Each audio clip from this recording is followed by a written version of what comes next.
Now we want to start to do the matching. On this part is the payment.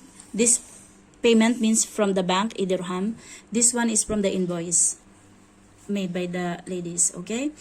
So I have already the data. So from here, this data, the payment, I will sort by this RRN, because I want to do the matching based on that one first, initially. Same here, the matching of the RRN means the payment number. So I want also to sort the payment number, okay? Smallest to largest. Sort anything as number, because you remember we didn't change some of the things there. So from here we can see it's not matching, it's not matching. Where is the first thing that matching? 6398, not here, not here. 63987905, 63987905. So until from here 26. So from here up there is no it's not match. Okay, the first matching in the payment is on the 26. So we will insert a row here, so they will like level 7905. Okay, plus down. Okay, so means to say here is the first matching. Okay, so now we will put the formula here, equals if this one is equals to this one, then write okay. If it's not same, then write like question mark, means I need to go back it later, it's not matching, so means it's okay. So means this payment number is reconciled. Like there is a payment, there is an invoice. See this one without matching here, it's become like question mark. So here we will copy only the formula down. Like what we are doing is we are leveling which one is having correct. So since here is question mark, so we see where is the matching, it's down. So we continue putting it down. Okay, again it's same matching, so means it's like this. So it's like a manual matching only, but we just put a formula to make it little fast, so we will not match 111 the number, and then insert again. Okay, see all these are matching, all these are matching. So later I will manually check only what is happened for this one. If there is an invoice, or maybe the invoice is up, maybe they write another reference number, because we can still search. We can, after we match the payment, we will later manually we will match also this one. If the payment already matched, we are not looking it. We are looking only for this one, for the one having question mark. So I'm just keeping it aside, because now we are referring on the payment reference number. So here again, 8078. Okay, this one. Okay, 7255. Okay, 527. No, 527.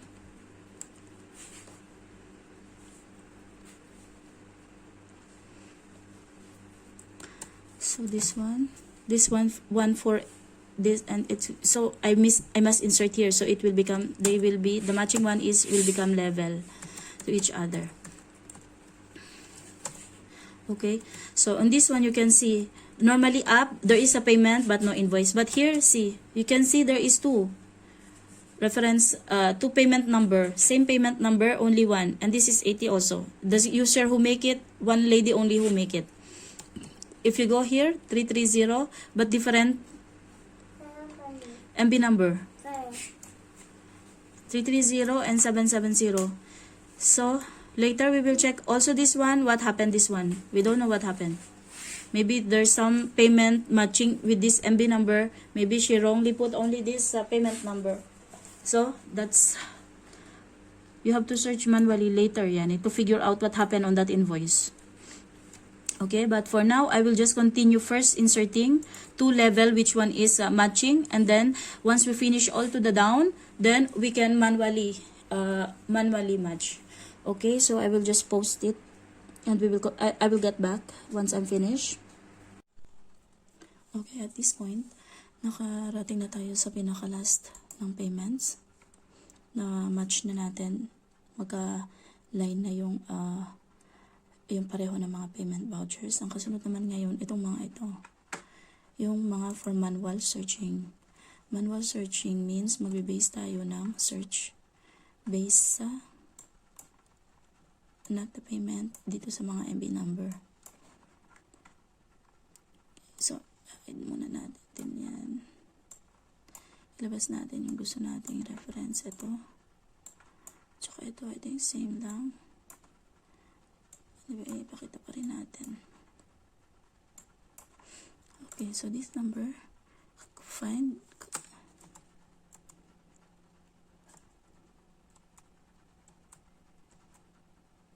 November 22, ito November 22 din.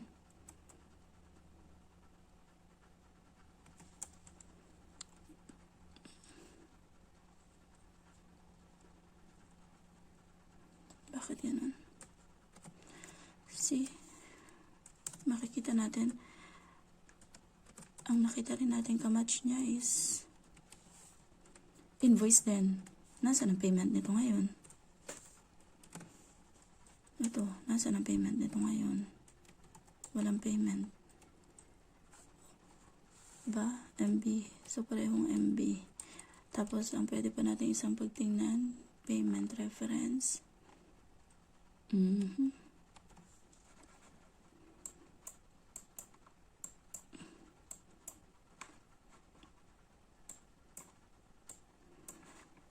So, ano possible reason yan?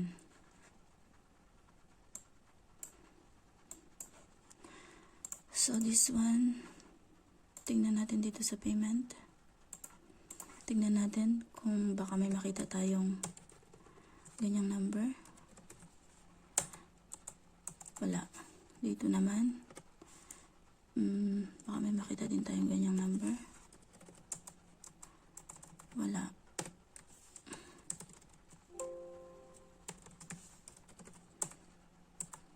Wala. So, ang ilalagay natin dito, invoiced, not paid. Invoice, not paid. Kasi ang mga reconciling natin, tatlo lang. May payment pero walang invoice. May invoice pero hindi bayad. Or kaya yung isa is rate discrepancy. Okay? So, yung una natin nakita, may invoice siya. Invoice, not paid. O kaya if it's a duplicate, deduction to, i-deduct sa because hindi natin nakita yung payment. Nag-invoice sila, hindi natin makita yung payment. Anong gagawin? Again, I speak in Tagalog. Okay. For this one, we will write here invoice not paid because we search the possible reference number that we can find only the transaction number, payment number, and transaction code. And both, let's try to search without the AE. Nothing, it's really nothing. So in here we find there is an invoice but we did not see the payment. Okay, so we will write it there, invoice not paid. So later when we finish all sorting it out, then we can see, I should have put it in here. So I know that it's not already question mark. Yeah, it's like, I don't need to look it again later on. Now I'm going through only with the question mark. So next, here see, we found the MB. And we found here also one MB, November 24. This is November 24. This one is November 24. And this is November 24. So, I will get this one, cut. I will put it here, down.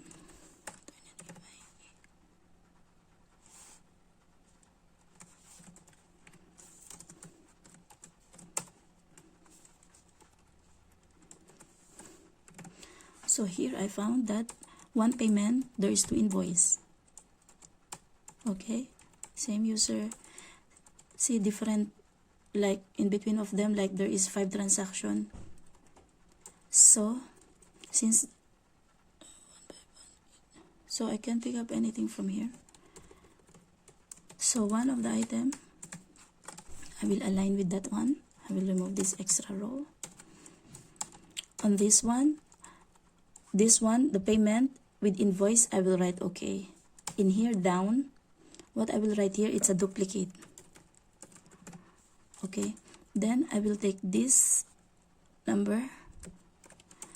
I will paste it here because later I will use this reference. Because if I put it in the reconciling after here, if I put it here, I will put it there, the 2 number, to show that this and this is to invoice. Like if I write here duplicate, then what is the reference of the other invoice? So the ladies can check also what is the other invoice, so they can check there is 2 invoice. On this case, I don't know why there's a duplicate. Okay, so I'm just putting like this. So we found another reconciling item like this only, like it's there is no, like you have to see what are the data in your front. See this one payment, and then from the top here, so I will just cut this one and I just put it here, then this is fine. Okay, same MB number, but they put wrong payment number. See what is the payment number here? So I don't know from where they get this number, but I see there is a MB number, so I consider it like a match.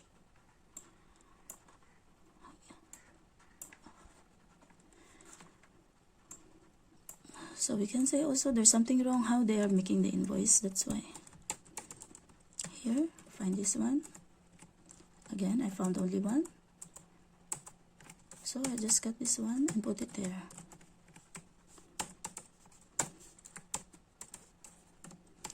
Okay. So again, we will just continue. So we will just continue searching for this one. No, nothing. Nothing. Okay, then here we try again this one. Nothing. Okay, so what I will write here, invoice not paid.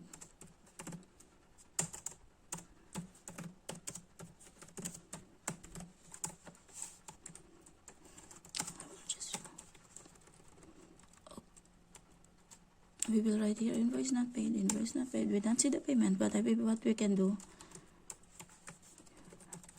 try this one.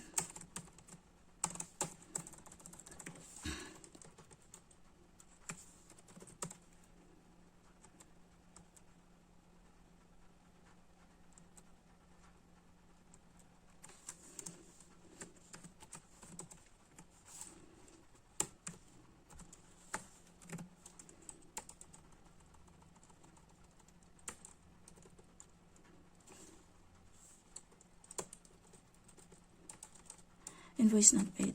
What we will do? We not see the payment, so invoice not paid. So we will proceed on doing this one.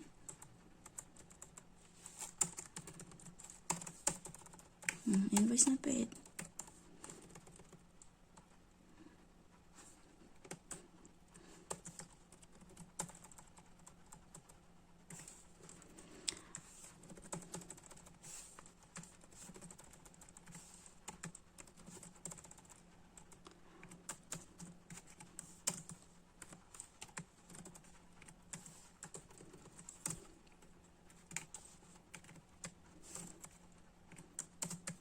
Let's cut and put it again here.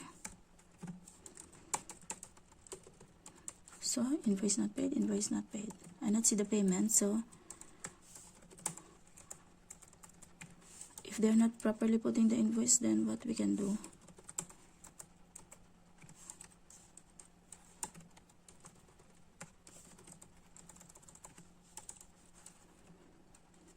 So we will not consider.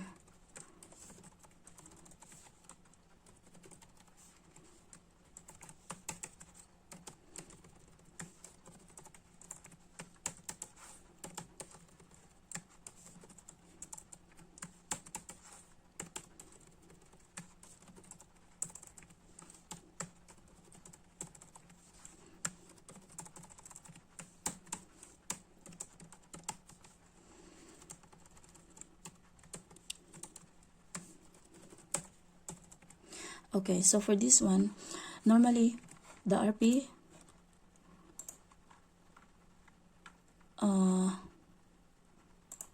we will select filter contains RP. Okay, initially we will put this one as paid not invoice because most of this one you can find paid not invoice. Yeah, they are not making the invoice. Paid not invoice. Not invoice. Okay, I don't know if they're forgetting to put or intentionally they don't want to put because anyway they don't have a commission for that one, but they must to put it. Later, if we found down, because we still have down, if we found the MB number for this specific, then we can just put, no issues. We will come back later after we finish this one, okay? Okay, I finished already on that one. Now we go back what we're doing. So the question mark must be reduced. I don't know if I can make it smaller, but 100 minus, okay, 100. It's still readable, right? Okay. Okay, now we continue with the question mark, clearing up the question mark. This one, we'll search this MB. See, so we found it here, no matching. We will just take this one and put this one up here because we match based on the payment and they did not put the payment.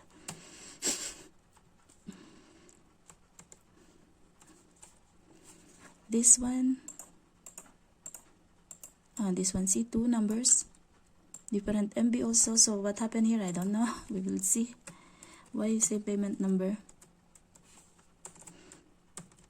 Different MB. And this one, the company is different also. Okay. So we will try to find something here. November 22, 128. No, there's so much. So we cannot rely on that one. We will try to find 11524. 11525. Different user also. So in this case, I don't know what it is. Means they put here two payment reference. This is the payment reference. This one is the, let's try if we have another like this. No, this is the MB number of that one. So this one is the one matching. This one, this payment number is already for that one. So this payment number is wrong. The MB number I cannot find anywhere. So what I can say for this one, nothing. We can say only this one, invoice not paid. There is an invoice but no payment. So like this, you have to analyze only the data in front of you, then you can just decide what it is. Cut pala. While I'm doing this one, I'm doing the cut, not copy. Cut, because if you copy means you are creating those two transactions, and it duplicates. So means like your main data, you are already changing the counts. See, no payment number, but I match here because of the MB number. Okay, so like this only. Again here, something is here. Let's try this one. Okay, so in here we can see 7292 6420. That this one, same MB number. So I will just put it down here. Okay. So this one, see the 6420 7292. So maybe typing error, but the MB number is same. Okay, so I just match these two. Now with 72, maybe they type it not copy paste, then wrong. So I just match that one. Then here,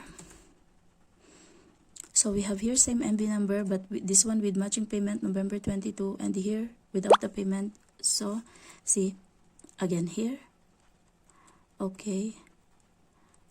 Okay, so we want to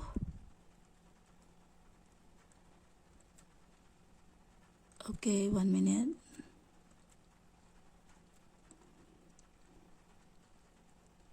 We're 22.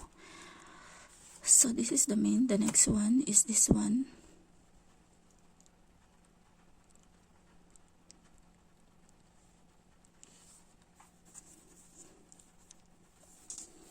Okay. Cut. We want to put it together so we can understand.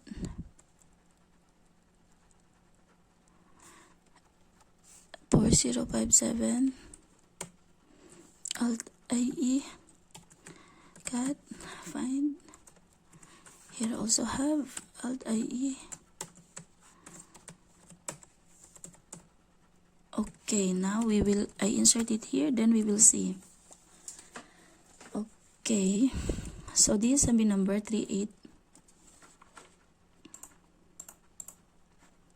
Okay, so we can see that this one is for this one. This one, 4057 is here. 34.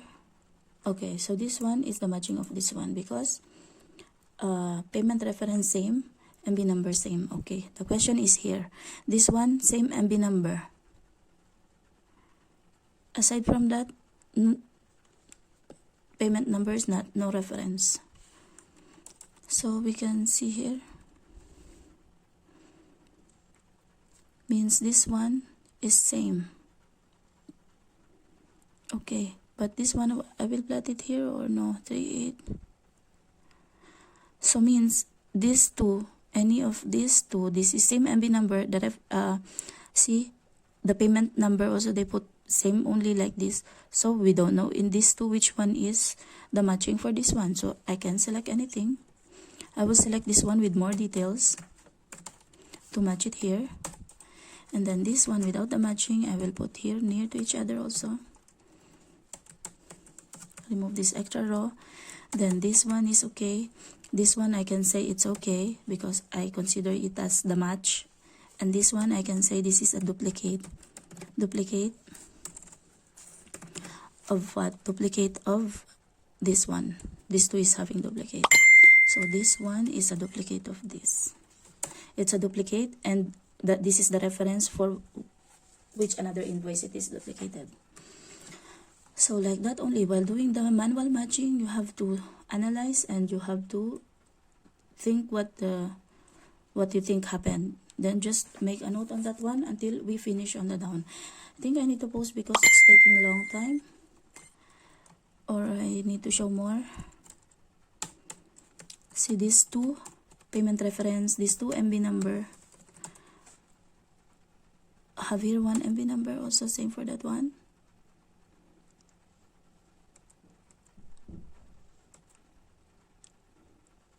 Okay, we will just take this one to keep them just together. Okay, 80 November 22, 2 transaction, but this is November 30. Why? 6421 60.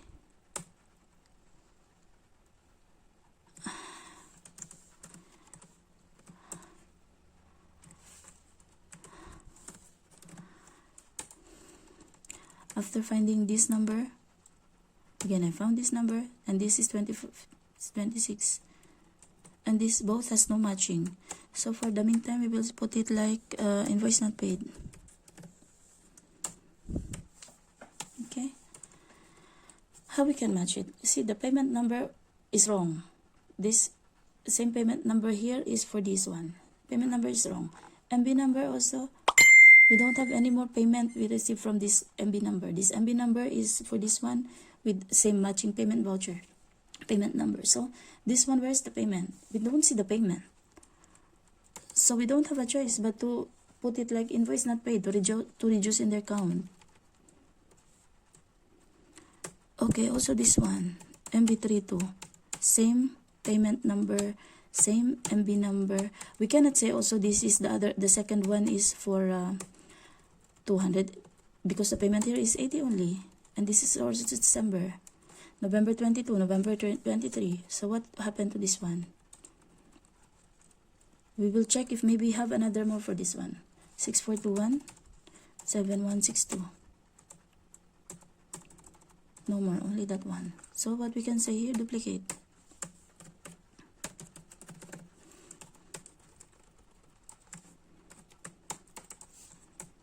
Actually, the effect of duplicate and invoice not paid is same only. But why I am putting it with different description, so that it can you can have a better explanation. If you put it in the reconciling item, this like this transaction, for this one I cannot identify the reason, just in the invoice and not paid. For this one I can identify that it's a duplicated of this invoice. So at least like they will say, oh, this one is paid. Okay, that is paid. Because sometimes if they complain, we give them this reconciling item, they check and they said this is the correct transaction.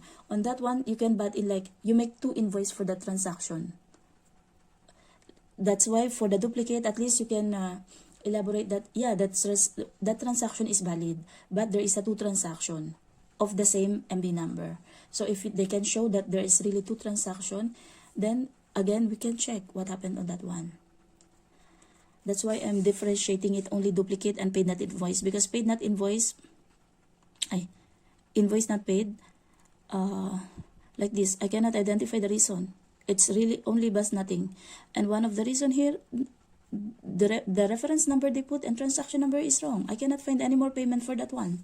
And it's on the different date also. Like this one, no, it's like more wide because I cannot explain. But only the explanation, I not find the payment. That this one, the explanation is I not find the payment, and also you make already 1 transaction of that one. Maybe it's a duplicate only on our side, like this. Because if he say only that there is a transaction of that one, then you can note that it's a duplicate. Then show me 2 transactions of that one. You understand? But the effect is same only. So like that. So we will continue. This one have matching all. This one I cannot anymore see the payment. No. So this one I found Dar al-Khair. Okay, this is November 22. So I found here 1 payment.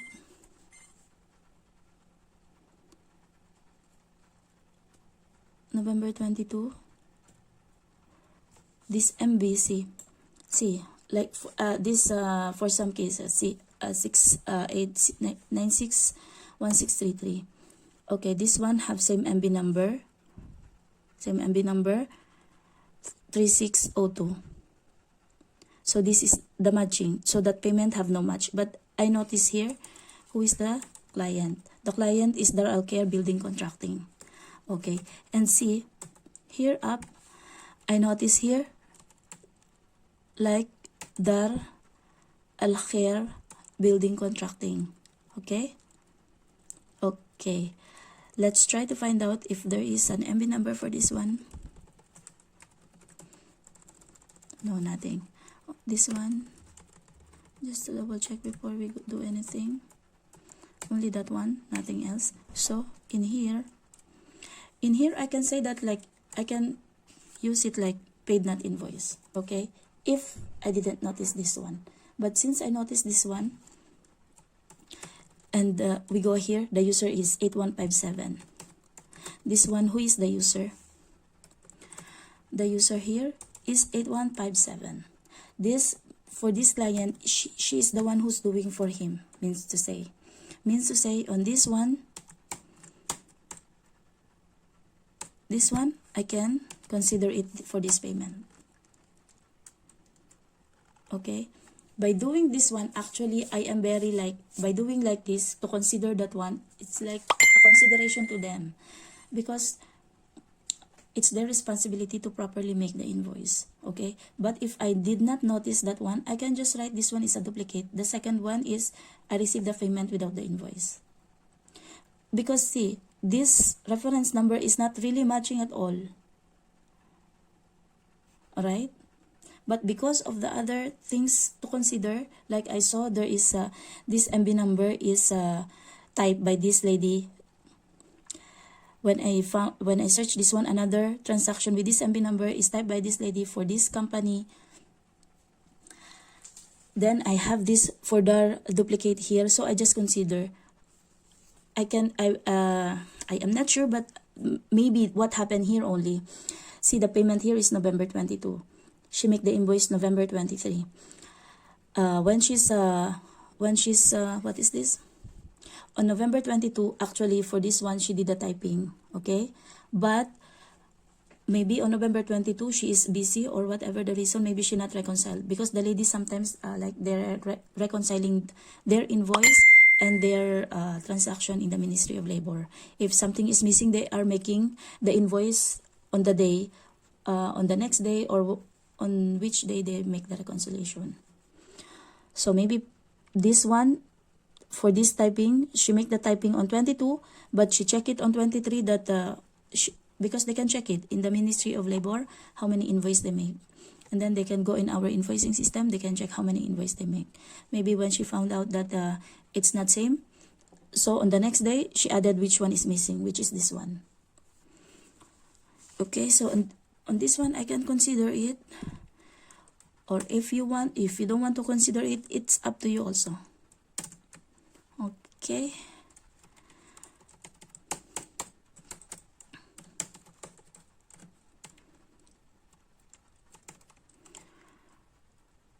See, another here for Dar, November 30 also. Okay, I will search for this one.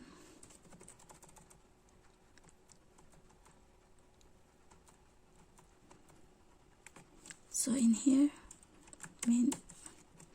I will put this one as duplicate. 8157. See, so for the same company, again she make here another one. Okay, now I'm putting it as duplicate because I did not see any payment also, like the chance that we give earlier, no? So in here, same, this is the duplication, this is the reference for duplicate. So I will write here it's a duplicate. See, 8157. Oh, she have a lot. Like maybe on 22 she make transaction and 23 she's making the invoice. Actually, it should not be allowed. They must make the invoice on the same day.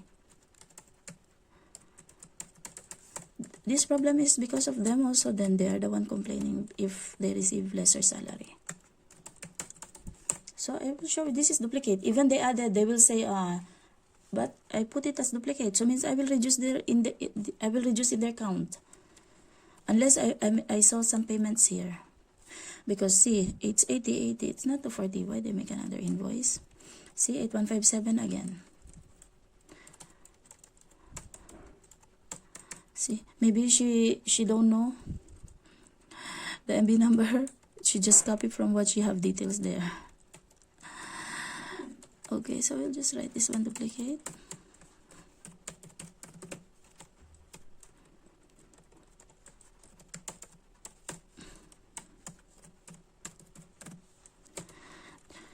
We will just try to find, maybe there's something MB number with payment. No. Okay, so here also same. Let's search it first, 8157.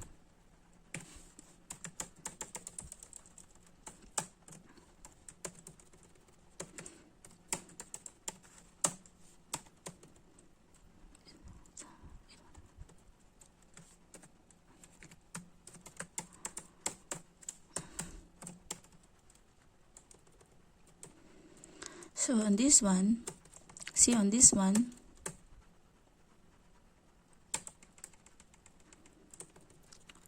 okay, what is the MB number? This is the correct MB number. So I insert, if you are inserting something from here, because I want to put here this one up, I cannot just cut, and I don't want to cut and put it up because I don't know the effect, how I'm doing, I'm inserting full row because it happened before when I reconcile, I insert, then I not monitor.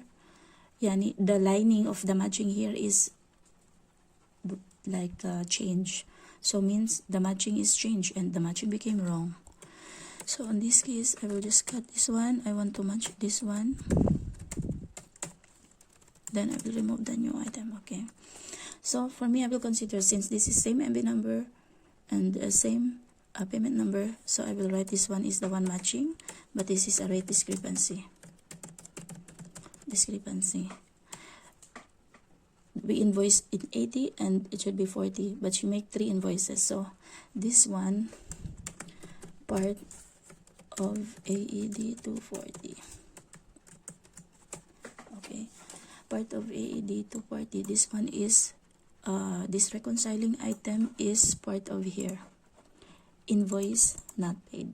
So the effect of that transaction will be like from STS 140, the two extra, see, rate discrepancy, no, invoice not paid, means the 2 extra, this one, these two, the 2 of that one, which is invoice not paid, will be reduced here, -2, and then the rate discrepancy here of 80 -1 here, deduct as per the outsale count, -1. So in here we will reduce 2 with reduce 1, so 3 counts. And in here discrepancy we will add 1. So the effect is like we add 1 240 and we reduce 380. 380 means 240 also. So that's how the reconciling item affects here at the beginning. Though we reduce this 2 count, we change also this 80 into 240. Okay, we are doing it manually because they are doing like this, yani. I don't know why they cannot just make one invoice with the 240 amount. If they are doing like that, so means to say this reconciling item will be reduced, yani the reconciliation will be smoother. Okay, so that one. So we will go here. This one was done.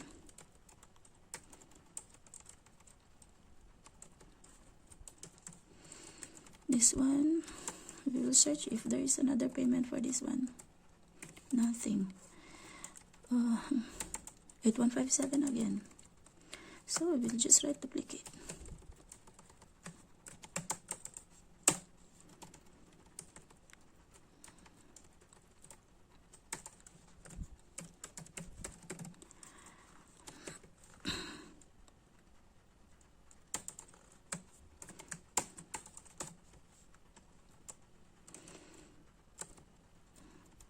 This one is same. They put same MB number. They put same.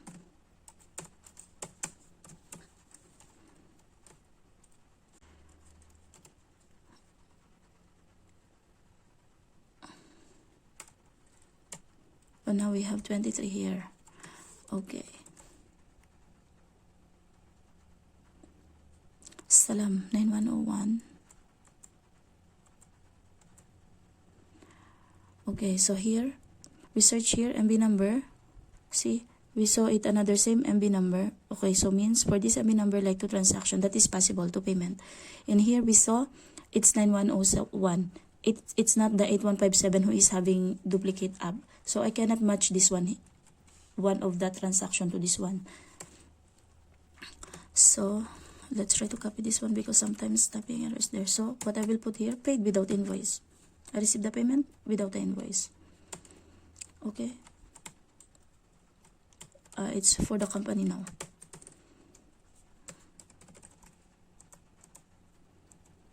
Also this one, it's 8157, November 23. More.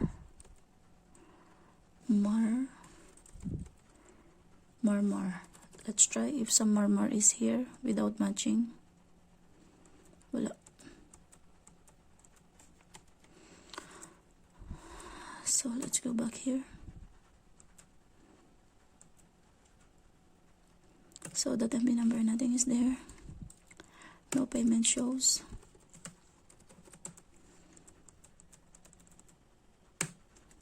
No, I don't have. So paid not invoice. To whom I will put this one. Nothing. This MB number is not there. So I can write here paid not invoice. Okay.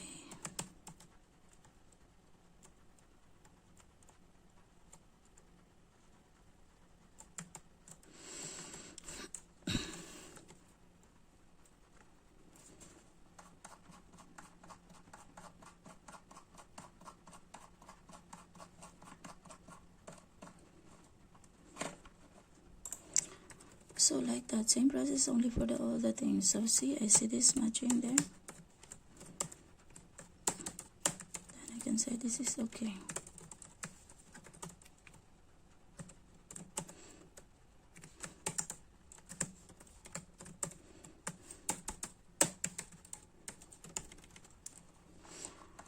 Okay, so same process only. I think all the sample already covered. So we will go. I will come back until I finish this one. See, copy only because no matching. I will put there as a match. No matching because the reference number we sort. Well, when we do the type matching by formula, we sort it by payment number. By the payment number, they put this number. So this is what reference number. Yeah, I not change because there is no clue that from 2000 beginning. If they're not putting properly, then why they are complaining if it's we not see the payment from either ham? We cannot see the payment if they not put the reference number properly.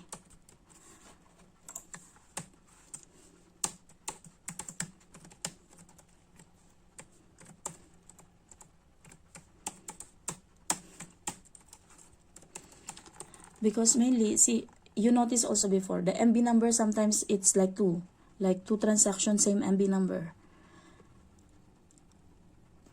But the unique number that we can match them is the payment number. It's a unique. It cannot be time doubled or tripled. It's a unique. That's why we are basing our matching based on the payment number. But see this, if this is not a payment number, see if there is a proper payment number, this one, we don't need to manually search and match it here because from the beginning it will be matched. Okay, so let me finish this one. After finishing the matching, we will come back for plotting in the to plot in the summary. Yeah, we're back. We finally very near to an end. Okay, so I reached all up to here. So this one, it's not okay. We will just find it's November 25. This one having match already, so we don't want to touch that one. Invoiced, not paid. Why it is writing okay? Because my formula here is C and X. C is empty, X is empty. That's why it's okay, but actually it is not. So if you see it okay, also you have to check also if nothing pair here, and if it's okay, then you cannot consider it as okay. Okay, so this one is related for this one.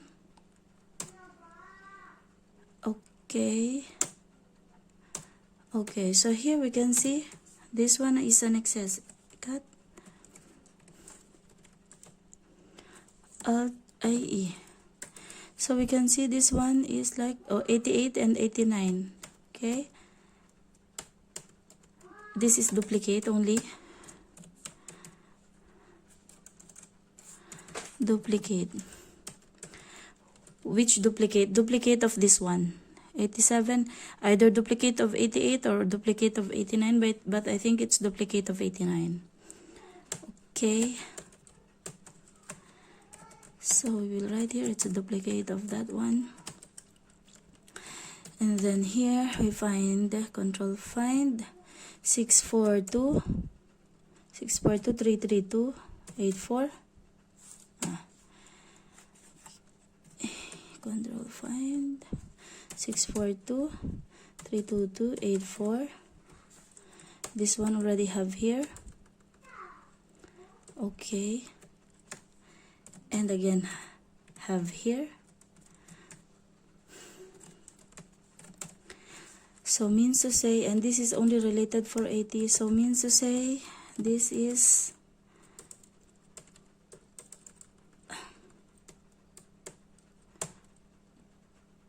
triplicate.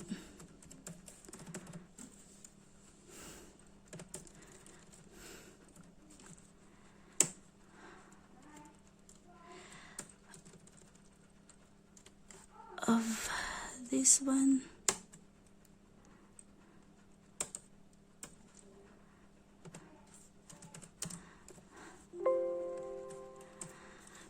Okay, so we will write here this one, this two, F2. Okay, and the last coding. So these are the three numbers.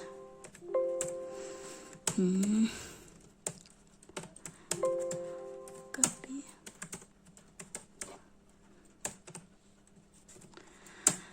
Okay.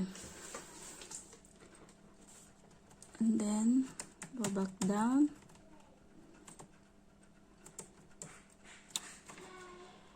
I think this is triplicate only also. 642284.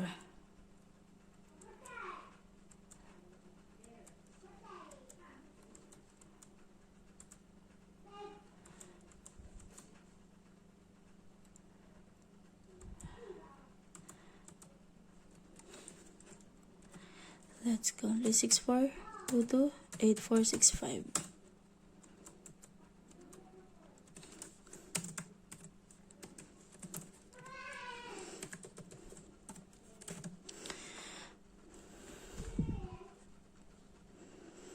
This number is like a duplication of this one, but see, different company. There is no other MB also. So what we can write here? But this one same number, but so we can write here invoice not paid. I cannot say that this is duplication because the MB number is not there, and this one is different person, different company. Okay, then about this one, why too much of this one? 64222 733. See, it's here.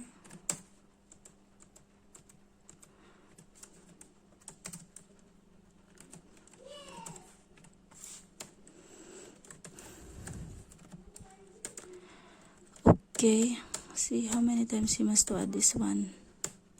1 and 2. So means this is also a triplicate.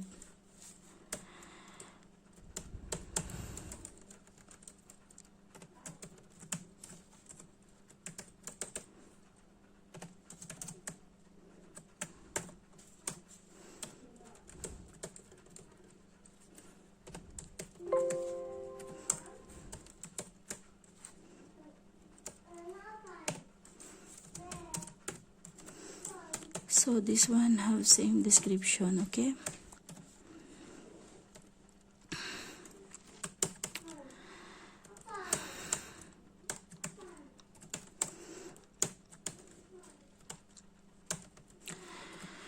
So I suspect this is all triplicate or duplicates. Almost done.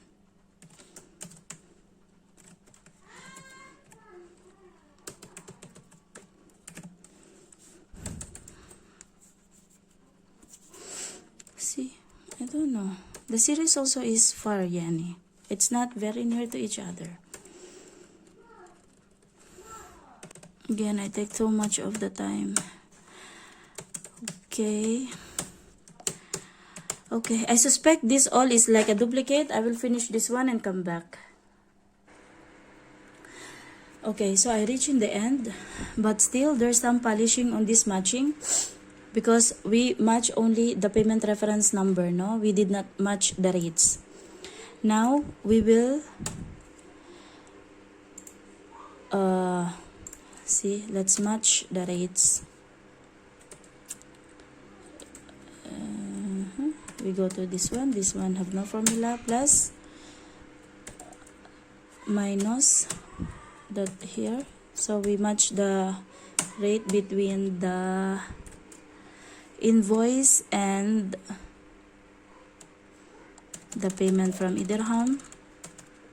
Okay, so in here, if this one is really not matching, so that is fine. So now here, okay, now here, data, because it's not filtered, no? So we will filter here, invoice not paid. So we want to select only okay. Why? Because if okay means should be 0.